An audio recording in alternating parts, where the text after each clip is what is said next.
I know Snickerdoodle. I know. Are we live? All right, we're live. Okay.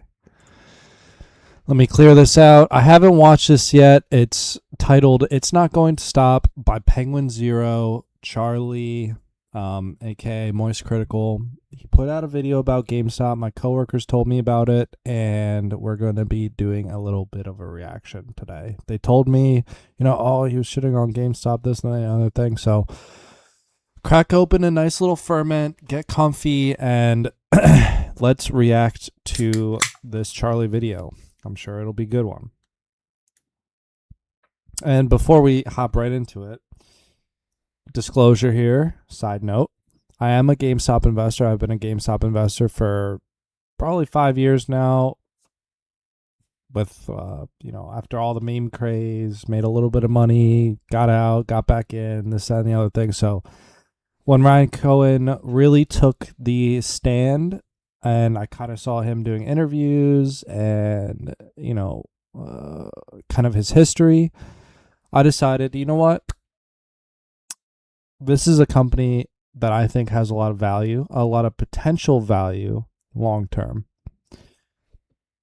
I'm not a short-term investor in GameStop, although, I do play some derivatives here and there, sell calls, sell puts, buy calls, buy puts, whatever, occasionally. I'm not actively monitoring them. I'm not actively in the community. I know there's, GameStop subreddits, there's GameStop discords, there's GameStop influencers. Not actively in any of those. I am simply in it for, I think, Ryan Cohen, honestly. When it comes down to it, I'm in for Ryan Cohen. I'm in for the transformation of the business and the long-term aspects, eBay acquisitions, maybe more acquisitions down the road. Ultimately, returning value to the investor, hopefully, by the time I retire. That would be very nice. That's all I can ask for. Maybe when my daughter's 18 or 20, coming out of college, going into college, maybe hopefully then, we'll see a little bit more value to the stock. Right now, I think it's traded around like $20, $25 or something like that. So we shall see, we shall see. I'm bringing out the whimsy today in my attire here. I dusted off the bucket hat for the first time in a while, and while I may look like a quirky side character in a 90s cartoon, I'm anything but happy-go. Okay, pause. I love these super long intros that he does, but I feel like most of his videos can be summed up in 3 sentences. And that's all it is. I mean, he drags it. He does drag them on, but let's keep watching. Lucky today. Now, a little piece of something I want to talk about today is going to ruffle some feathers. This is going to be upsetting if you suffer from a mental illness known as delusional hopium, latching on to the fraudulent titty of GameStop as your cash cow, believing that it'll make you a multimillionaire overnight just because Ryan said so.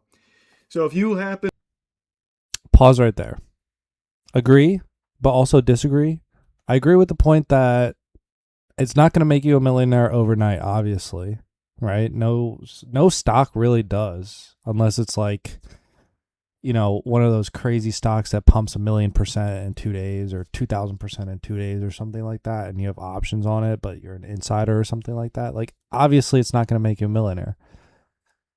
Ryan Cohen, he's never said that it would make you a millionaire overnight. I think from all the interviews that I've ever seen of Ryan Cohen, he is a long-term investor and he wants to create long-term value. And he's never said, Ryan Cohen has actually never said he'd make you a millionaire overnight. That's a fraudulent claim.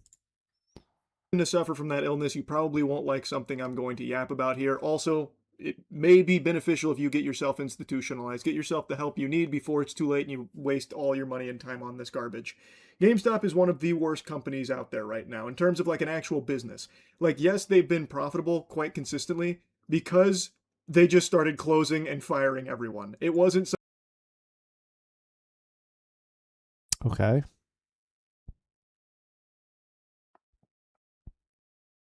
I don't really know quite what to say about this.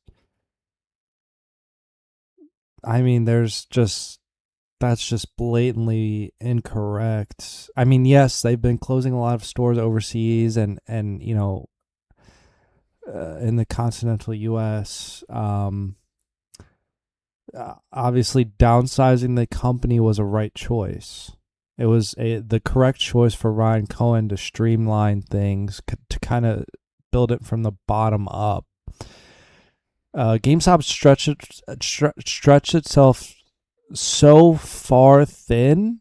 It had thousands and thousands and thousands and thousands, tens of thousands of stores open worldwide.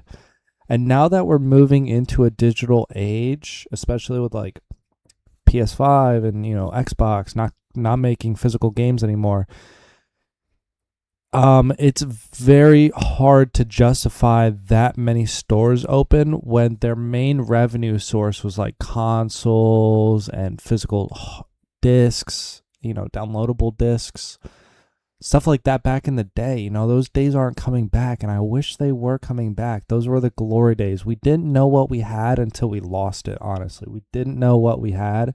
Growing up with all those gems, I look back at those times very fondly.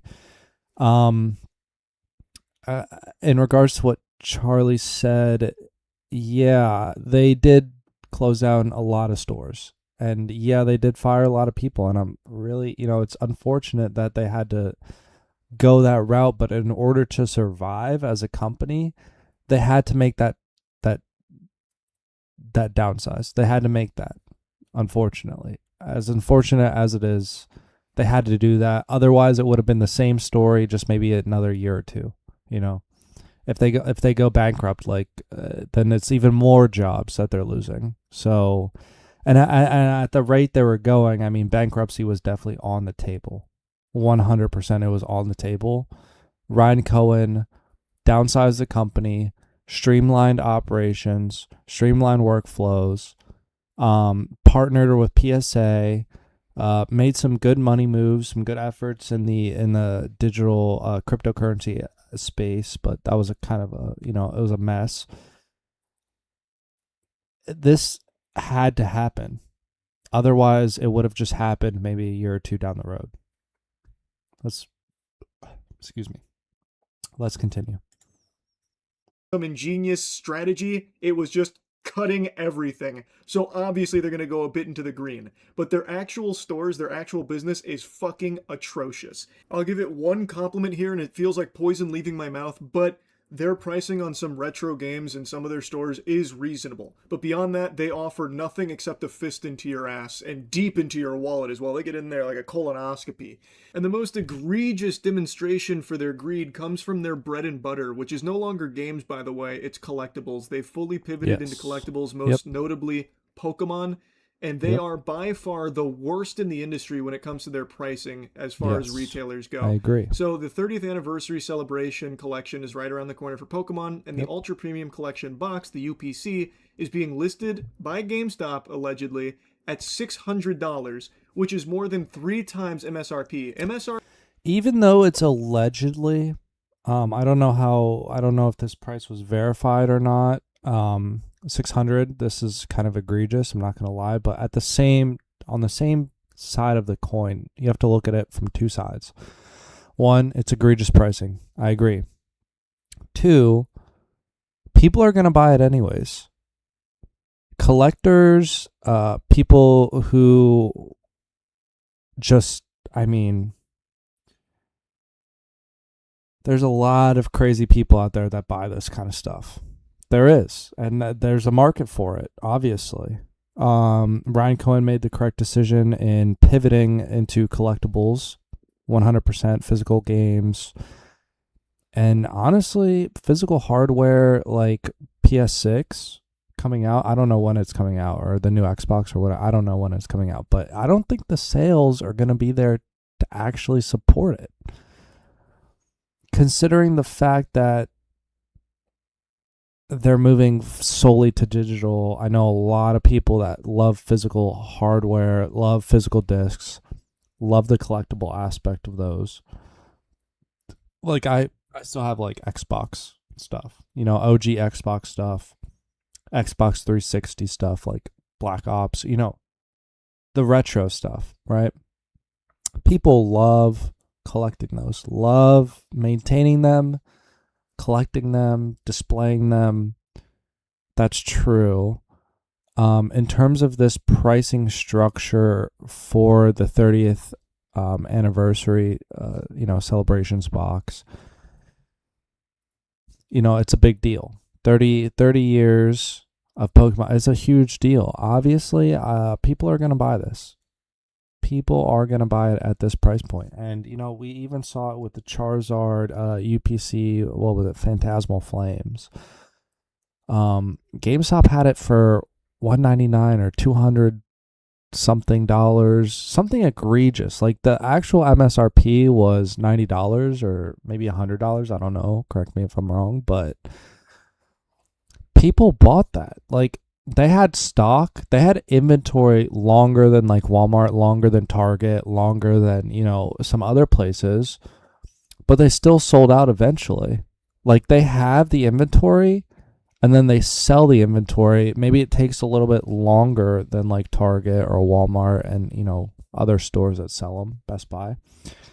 However, the people that didn't get them in that line, that weren't waiting 4 hours to get them off rip, and then the reprints, they're going to go to GameStop. They're going to go to GameStop. They're going to buy it. Once they see these things listed at $600 or greater, the first week, the first month, the first 2 months that these things come online, they're going to go to GameStop. They're going to get it for $600. They're going to go online, sell it for $800. I'm calling it right now. They're selling it for $800 when it comes out. I promise you that. I promise you. And so therefore this price point is not egregious. This price point is actually, it's reasonable. It's not reasonable, but it's logical. That's for sure. Let's continue. RP for the UPC is 200 clams. And GameStop, being a huge retailer, which gets distribution pricing, mind you. Hold on. He just said huge retailer. Let's dial it back. He just said they cut how many stores, and then now he's calling them a huge retailer. Okay, let's continue. Is listing it for 3x that. That's inexcusable. And just for a point of reference, this is the distribution pricing for this series here. Let's check this out here. Okay, so 30th, 130, 488, 4 count for case. So that's 122 basically. Per case.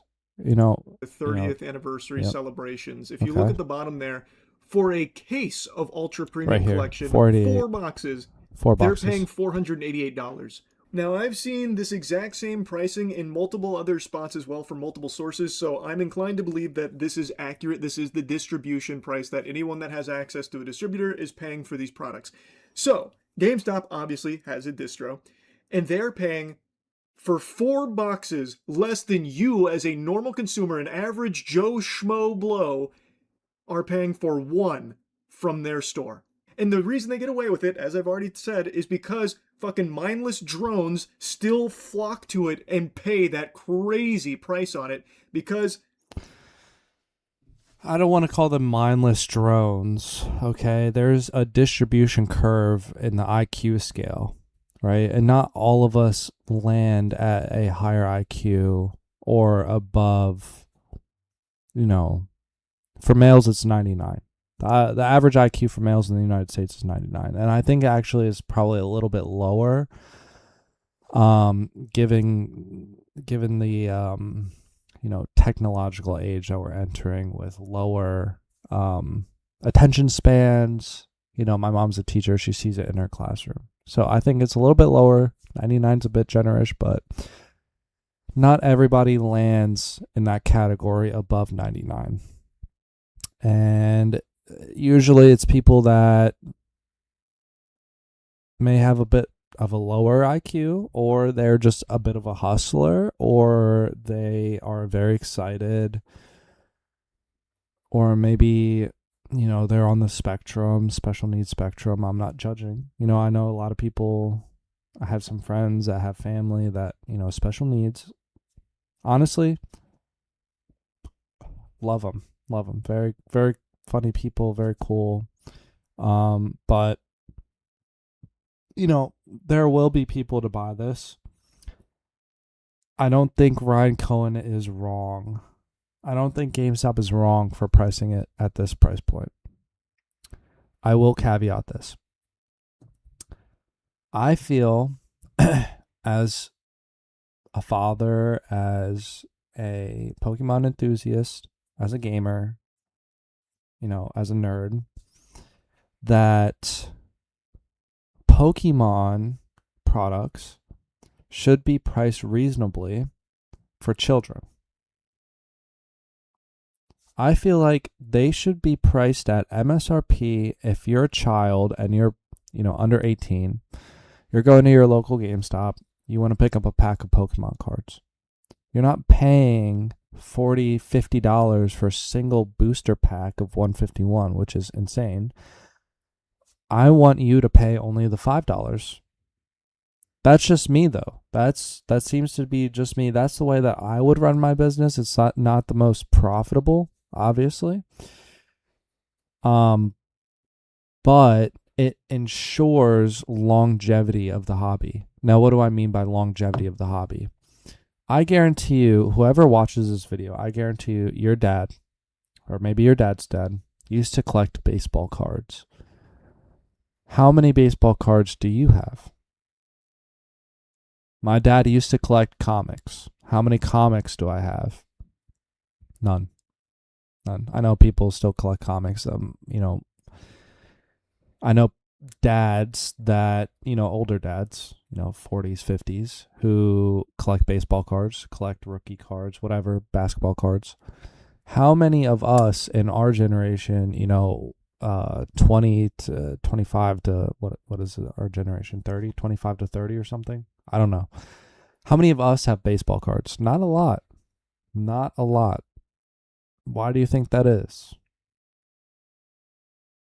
It could be because there was so much hype and baseball cards were so expensive, and maybe our dads never got us into baseball or sports, so we just never had any interest in it.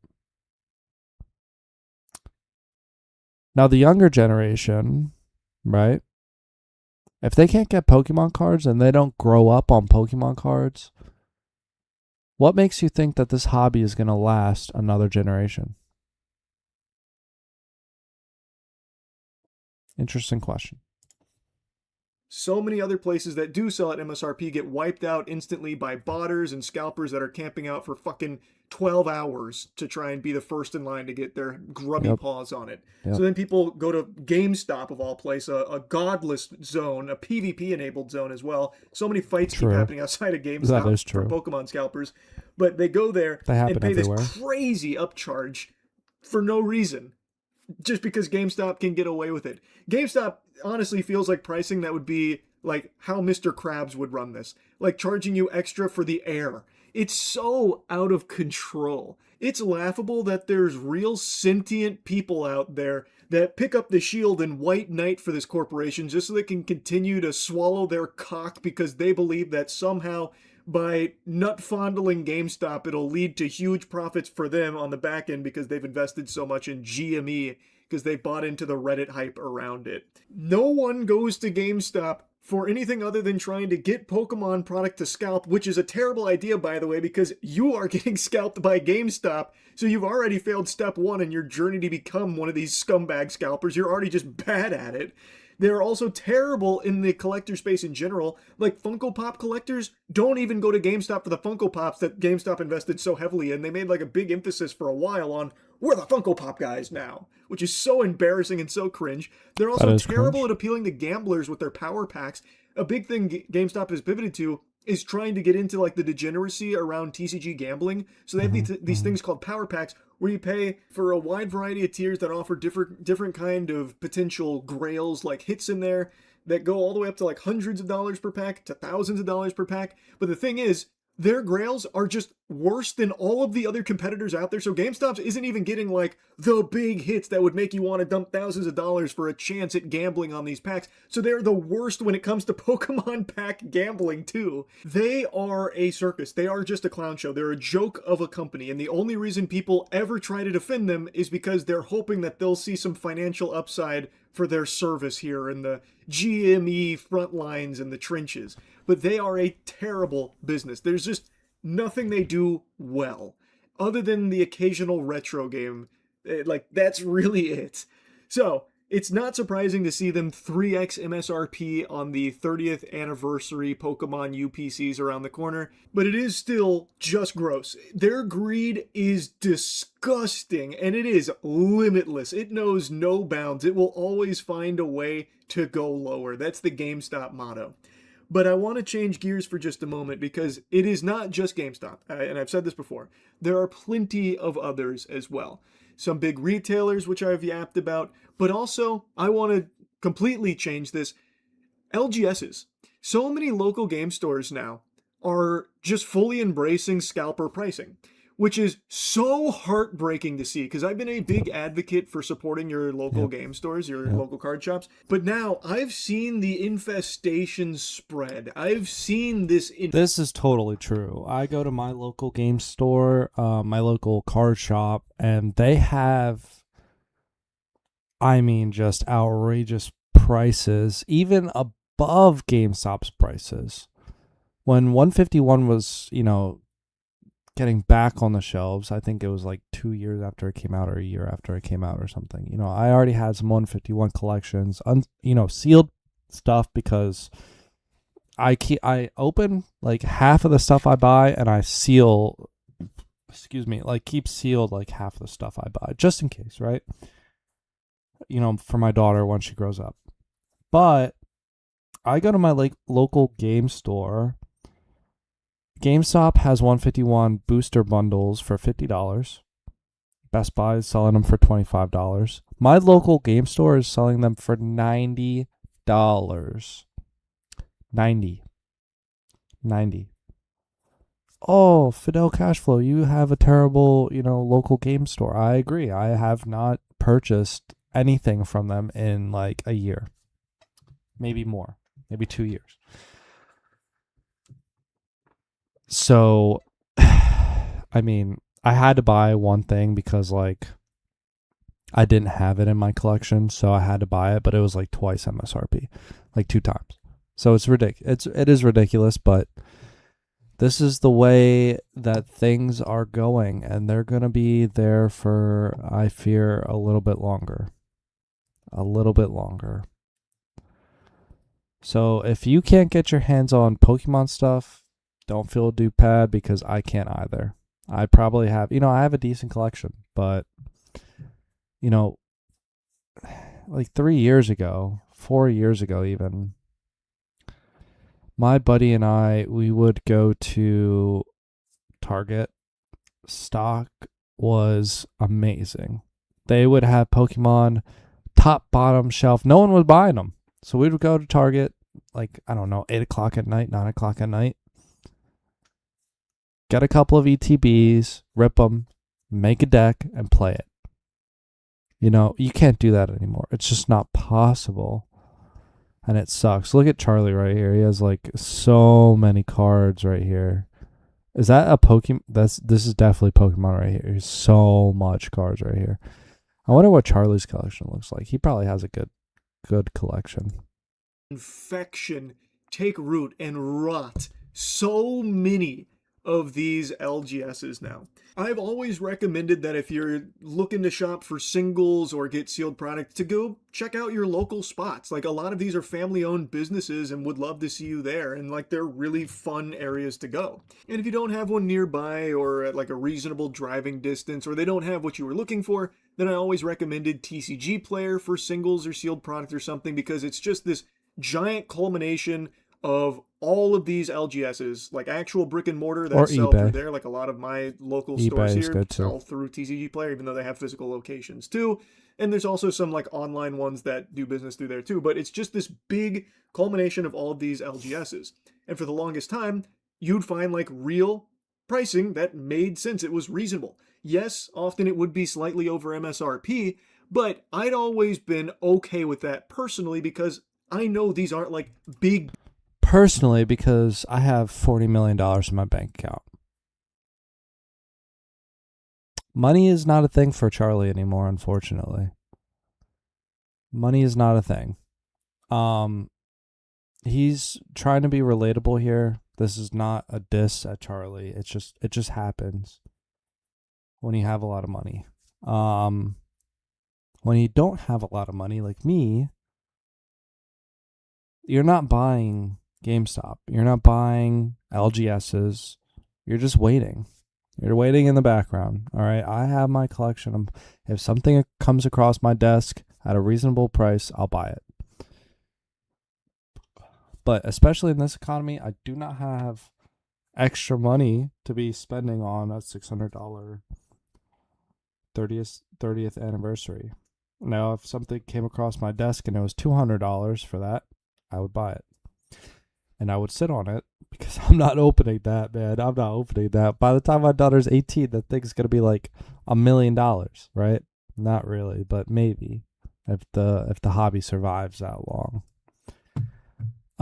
But all that to say, I think we can end it here because Charlie just rants. I guess he rants a lot, so we can end it here. But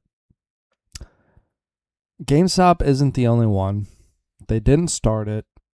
They kind of evolved into it. And my local game store was doing this before GameStop was. And maybe some of you know that, maybe some of yours did as well. GameStop is a business. They have to make money. They were on the brink of collapse. They had to do it. And maybe I'm a little bit biased when I say it. Of course it's egregious. Of course the pricing is terrible. But at the same time, people are buying it. And it is what it is. It is what it is. No one's going to change that. So, still a GameStop investor. I still believe in Ryan Cohen's vision. So do a lot of people. The fact that Ryan Cohen has taken zero salary for this entire, how long has it been? 5 years since he took over the board? Zero salary, zero stock compensation. He has made not a single dollar at GameStop.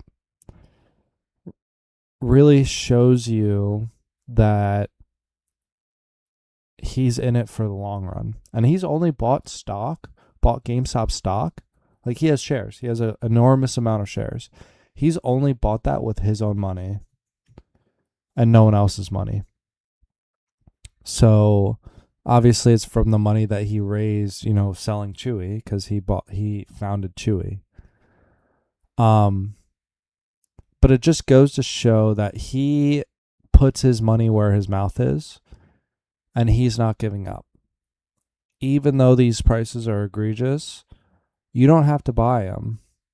Somebody will. There's 400 million people in the United States. Somebody will buy them. The fact that he shrunk operations, he had to. GameStop was spread way too thin. Foreign currency translation is a bitch. It is a bitch. It's very dynamic. There's a lot of variables involved. Overseas operations is not the most efficient way to run a business. And he's transforming it into more so of like a family run business, although I kind of argue at that point that he has. But on the same token, he is in it for the long run, wants to acquire eBay, which I think would be amazing if GameStop could acquire eBay, and then transition GameStop into a holding company like Berkshire Hathaway. I think that would be very smart. I think that would be awesome. But anyways, I'm in it for the long run. I believe in Ryan Cohen. I have GameStop stock, and I will continue to purchase GameStop stock. It's one of my biggest holdings. And am I biased? Maybe. Who knows? I'd like to know your opinion. Leave a comment in the comment section below. Please subscribe. And I'll catch you guys on the next one.